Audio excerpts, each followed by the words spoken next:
Good evening to all of you. I think the logic is very simple. We don't want to study the details, what is given in the GST order.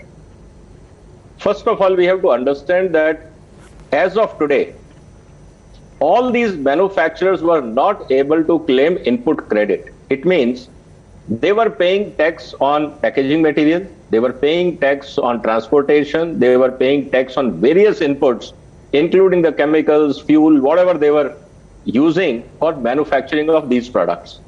It comes to about 3.5% to 4%. Because these products were out of GST, so GST law says if your output is in zero category, means you are not paying GST, you cannot claim input credit. It means any manufacturer who was manufacturing these products were actually paying taxes 3 to 4%, but not able to claim any tax. It means that was passed on to consumers. Now what will happen? Why putting 5%?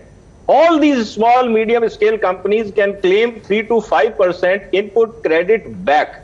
It means the tax incidence is not 5%, not even 4% they were paying and not able to claim refund. It will be less than that, anything between 1 to 1.5% to any manufacturer. Number one. No, so that just help us understand. You're saying that eventually what I pay for it at the shop counter is going to be the same? Yes, that is what I'm trying to understand or trying to explain. So this GST hike as is being projected isn't really going to translate into actual money taken from my pocket in the shop. Is that what you're saying? You are already paying that money, which is included as GST.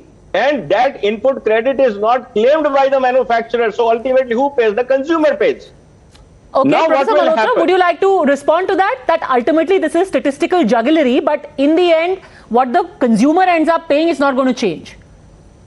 Well, we'll wait to see.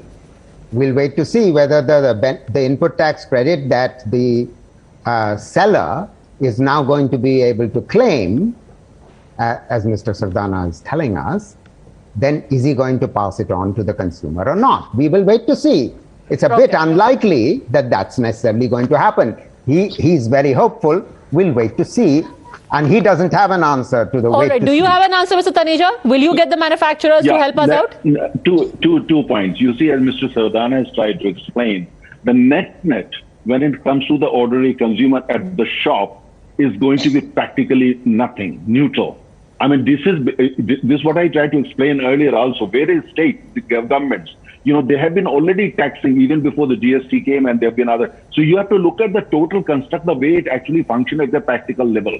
The second point, Mr. Malhotra says that these are all BJP states. Mr. Malhotra, when the finance minister of a BJP ruled state comes to the GST council, he does not come there as a BJP. He comes as finance minister, represent the financial interest, economic interests of his state. The party does not issue any diktat to the finance minister. Okay, so now let's come to the political part. The economic part now hinges on whether the manufacturers will pass on the benefits they are getting to the consumers. But that being said, let's come to the politics, Kuntal Krishna.